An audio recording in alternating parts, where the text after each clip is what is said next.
নমস্কাৰ, মই জ্যোতিষী অৰুণৰঞ্জন শৰ্মা জুলাই মাহৰ মাহিলী ৰাশিফললৈ স্বাগতম জনাইছোঁ। মই কন্যা ৰাশিৰ জাতক জাতিকাসকলৰ বিষয়ে ক'বলৈ ওলাইছোঁ। জুলাই মাহৰ কন্যা ৰাশিৰ অধিপতি হ'ল বুধ, নক্ষত্ৰ 3টা 12, 13, 14, 12 নম্বৰ নক্ষত্ৰ উত্তৰ ফাল্গুনী নক্ষত্ৰ, 13টো হস্তা নক্ষত্ৰ, 14টো চিত্ৰা নক্ষত্ৰ। 12, 13, 14 নক্ষত্ৰ ৰসাতলত পৰিছে ফল মৰণং। গতিকে প্ৰতিকাৰ হিচাপে উপযুক্ত তিথি বাৰ নক্ষত্ৰ চাই তেওঁলোকে ঘিউ, চাউল, পূৰ্ণফল আদি দান দক্ষিণা কৰিলে সুফল লাভ কৰিব। কন্যা ৰাশিৰ মোটামুটি মধ্যম বুলি ক'ব পাৰি। আৰু কন্যা ৰাশিৰ জাতক জাতিকাসকলৰ শনিৰ দৃষ্টি বৃষ ৰাশিত আছে, কন্যা ৰাশিৰ ঘৰত আছে আৰু ধনু ৰাশিৰ ঘৰত আছে। বৃহস্পতিৰ দৃষ্টি আছে তুলা ৰাশিৰ ঘৰত, ধনু ৰাশিৰ ঘৰত, কুম্ভ ৰাশিৰ ঘৰত। ৰাহুৰ দৃষ্টি আছে মিথুন ৰাশিৰ ঘৰত, তুলা ৰাশিৰ ঘৰত, সিংহ ৰাশিৰ ঘৰত, মীন ৰাশিৰ ঘৰত।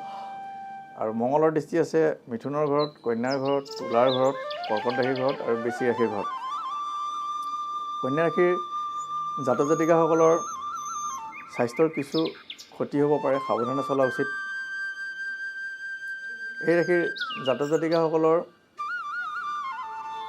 শত্ৰু জুলাই মাহত তেওঁলোকৰ নিস্তেজ হোৱা দেখা যায়। শত্ৰুৱে প্ৰবল কৰিব নোৱাৰিব আৰু তেওঁলোকৰ পাৰিবাৰিক কিছু অশান্তি সৃষ্টি হ'ব পাৰে, গতিকে সাৱধানে চলা উচিত।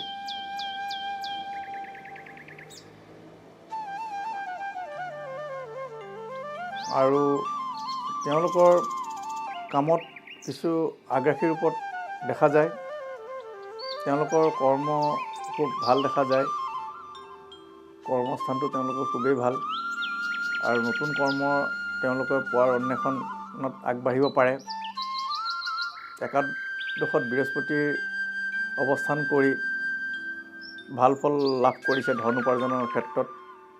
লগতে ৰবিও বহি আছে, একেটা গ্ৰুপৰে যিহেতু ৰবি বৃহস্পতি, গতিকে তেওঁলোকে ধন উপাৰ্জন কৰিবলৈ যথেষ্ট পৰিমাণে সক্ষম হ'ব। আৰু শুক্ৰ কেতু দ্বাদশত বহি থকাই তেওঁলোকৰ শুভ কাৰ্যত ব্যয় হ'ব আৰু আধ্যাত্মিক ধ্যান ধাৰণাবোৰ তেওঁলোকৰ বাঢ়িব। কেতু যিহেতু আধ্যাত্মিক সম্পন্ন গ্ৰহ আৰু বাহিৰত তেওঁলোকৰ যোৱাৰ সুযোগ আছে আৰু শুভ কাৰ্যত তেওঁলোকৰ ব্যয় যথেষ্ট হ'ব। এই আছিল কন্যা ৰাশিৰ জাতক জাতিকাসকলৰ। লগতে কন্যা ৰাশিৰ উল্লেখযোগ্য কিছুমান জুলাই মাহত দিন আছে, সেই দিনসমূহ মই আপোনালোকৰ আগত ক'বলৈ ওলাইছোঁ। 14 জুলাই 29 অমাৱস্যা তিথি আছে, মঙলবাৰ পৰিছে। এই তিথি পালন কৰিলে খুবেই ভাল। বৃহস্পতিবাৰ 16 জুলাই 31 শ্ৰী শ্ৰী জগন্নাথ দেৱৰ ৰথযাত্ৰা আছে, দৰ্শন কৰিব পাৰিলে ভাল। এই জগন্নাথ যাত্ৰাত অংশগ্ৰহণ কৰিব পাৰিলেও ভাল। বুধবাৰ 29 জুলাই 12 শাওণ এটা গুৰু পূৰ্ণিমা আছে, গুৰু পূৰ্ণিমা তেওঁলোকে পালন কৰিব পাৰে।